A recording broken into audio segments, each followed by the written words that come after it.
back to my channel. This is Andrea with Breaking Bread, where we cook, eat, laugh, and just enjoy ourselves with friends and family. So today we're gonna be making an old classic, which I love. It's called bread pudding. I actually made this as a kid with my grandmother, and she was amazing at it. And it was just one of those like old school fun favorite desserts. If you can see behind me, I already have my dinner going in the crock pot, which will be a separate video we'll do on crock pot meals. But we do have a chicken roasting in the crock pot, so now I'm just gonna actually do a dessert. So stay with me and hit that like, subscribe, and all the buttons for me, so that you can be aware when my channel ring the bell, so you know when my videos are gonna post. And we'll get started on some bread pudding for dessert. All right, so we're gonna start our bread pudding. In the bowl here in front of me, I have 6 cups of stale bread. The best part about bread pudding is a way to clear out your pantry. You can use old bread, muffins, cereal, stale hot dog buns, like anything you have will work. Stale French bread, whatever you have in a cabinet. It's a great way to use leftovers and just really clear out your pantry. Sweet breads are great, like I said, donuts or muffins. Anything like that adds to the flavor of the dish. So I have just 6 cups here of stale bread that I just grabbed from my pantry, and it's cubed. And then I'm gonna go ahead and add all the ingredients. We're gonna have 1 teaspoon of vanilla extract in there, a teaspoon of cinnamon, 4 teaspoons of softened butter, 1/3 of a cup of brown sugar right in there. We're gonna take another 1/4 of a cup of cream, heavy cream. I love heavy cream. This is kind of like one of my secret ingredients that I just love to add. It's not always in the recipes of bread pudding, but I love it. It just gives it a rich, more creamy, dessert-like flavor. Then we're gonna take a cup of white granulated sugar, sprinkle that all around. And this is easy, 1 bowl, less mess, lots of ingredients. Like there's lots of ingredients, but there's not a lot of mess, which is great. Not a lot of added dishes. So we just move all those to the side. Then we're gonna crack 3 whole medium eggs into the dish. 1. My daughter is not so much on the old school cooking. So for her, a bread pudding is not one of her favorites, but she is my videographer here, so she will be tasting at the end. I make her taste. But if she's like a millennial kid, you know, they'd rather have an Oreo or some kind of, you know, go to Dunkin' or Starbucks or something. They're not really into those old school home style desserts, but I love it. I'm gonna grab a pair of gloves out of my drawer, just because once we get all these ingredients in here, I'm gonna mix it. So after we add the 3 whole eggs, then I'm gonna go add in 3 cups of milk.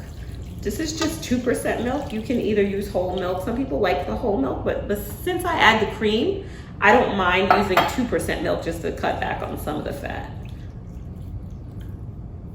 But if you really want that old school deliciousness, go with the whole milk. I'm gonna move all those dishes out, and I'm just gonna throw my gloves on. This is one of the simplest desserts you'll be able to do. It's all in one thing. There's really no way to make a mistake. If you do make a mistake and your dessert the bread is too moist, then you can always add more bread. And if it's too dry, you can always add more milk, and you really can't mess up. So I'm gonna spend this time and just mix for a few minutes, and then we'll come back, add it to the pan, and we'll be putting it in the oven. Okay, so now I've been mixing this for about 2 minutes. The reason why it's called bread pudding is because you want your mixture to be about the consistency of a pudding. So like a thicker pudding is about the consistency that you would like. Like I said before, if you have too much liquid, you can always add more bread. And if it's too dry, you can always add more liquid. So there's really no way to mess this up. Now we have our mixture about the consistency of pudding. So I'm gonna go ahead and take these gloves off. And then we're just gonna prep the pan that we're gonna bake it in. This is just a 9 by 12 baking dish. I like throwaway pans, less dishes, less mess. My favorite thing. Now you can oil the pan here with a nice non-stick spray on the pan, and then we're just gonna pour this in. Like I said, this is one of the most simple desserts. If you have to go to a party or any kind of event and you just need to bring something pretty quick, you just grab that. This is one of those easy go-to, doesn't take long things to bring. I'm gonna go ahead and add that in, and then I'm gonna grab a spatula here, and we're just gonna spread it out evenly across the pan. This whole time we've had our oven preheating to 350.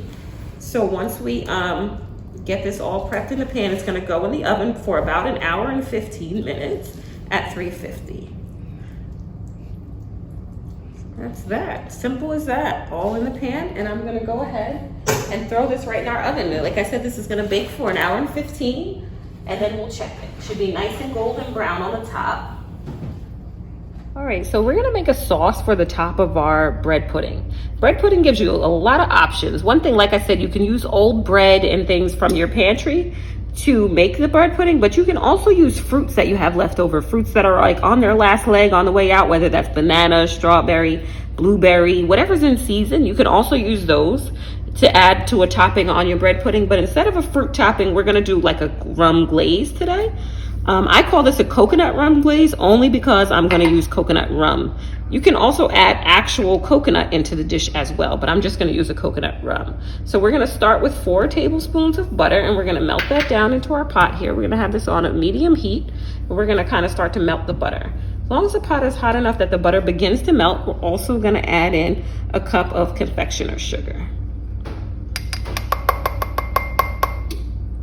And we're just gonna cream those two together until the butter's completely absorbed.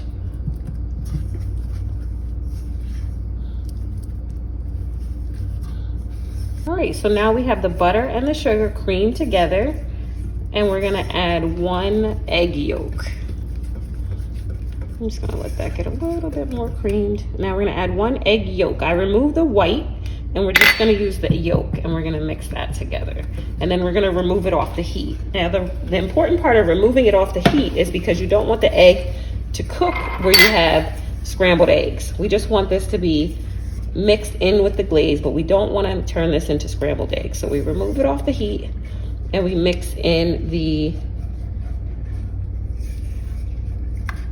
egg. Now the egg and the sugar and the butter are all well congealed, and we're gonna go ahead and add our rum.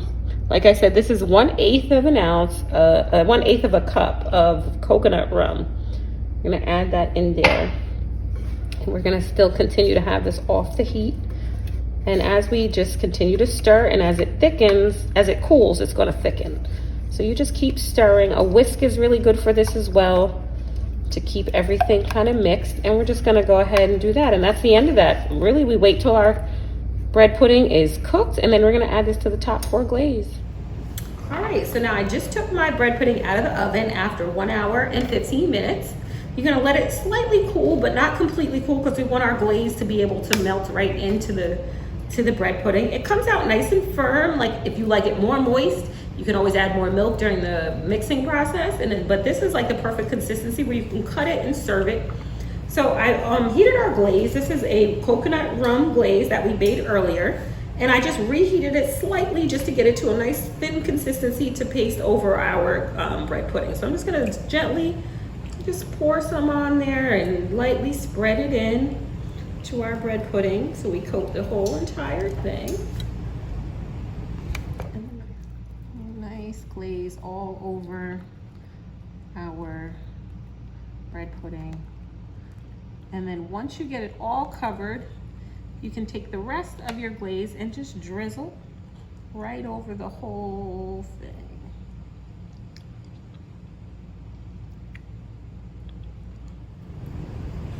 Okay, so now I'm just gonna make a nice slice of our bread pudding here. We're gonna serve this up.